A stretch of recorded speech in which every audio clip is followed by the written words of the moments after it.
Hey guys, it is May 18th, and I just wanted to give you an update, a COVID-19 update. You know, a month ago, I first gave you kind of a glimpse of what we were doing, and I want to let you know within the last month, a lot of things have been happening. It's amazing what the courts have actually done during this time to expedite getting back into a normal process. And what I mean by that is simply this. When the courts first shut down everything, it was virtually everything except for emergency hearings. Within the last 2 months, the Supreme Court of Florida has allowed the different circuits to implement technology to help further the dockets. So what they've done, like everybody else has been doing, using Zoom and other forms of technology to help keep justice moving.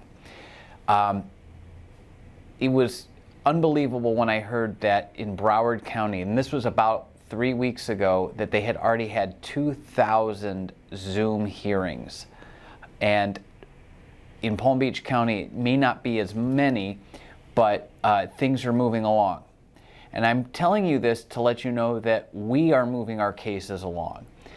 In fact, we were able to close out a case via a plea in absentia. Now, you may want to know what a plea in absentia is. It is for a defendant to actually take a plea without being present before the judge. So in this particular case, we had the defendant go over the plea agreement, have it notarized, the person's signature, and then I took that document along with a copy of the defendant's fingerprints and submitted it to the court for approval. We had a Zoom hearing and the court approved it, and the client then was able to serve their probation, and there's no wasted time. We're actually going to be doing this for a few more cases, and the courts are being very lenient on how we are getting these handled. And that's important because what used to take could be, an hour or two by sitting in court waiting for your turn, now these hearings are being done without any need for the defendant to even be there.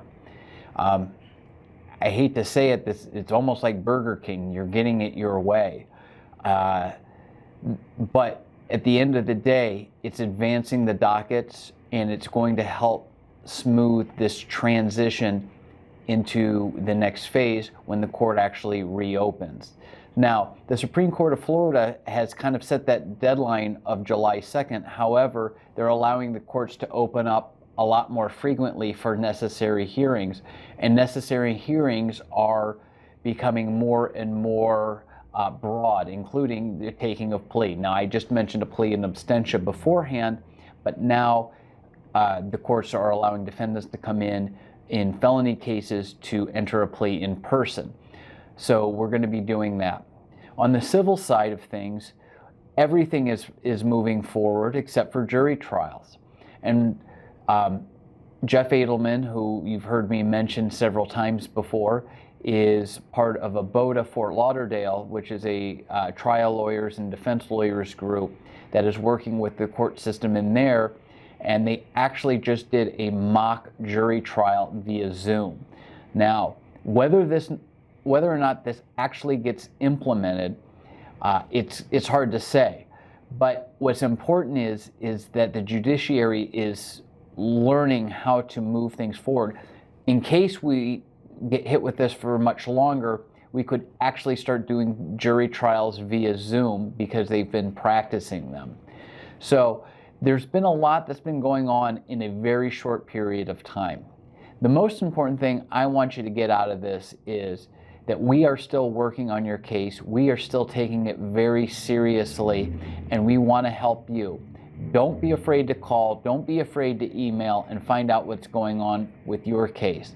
And if you think that there's something that we can do for you, but you're reluctant to move forward because of this COVID-19 situation, don't wait. Don't waste any time.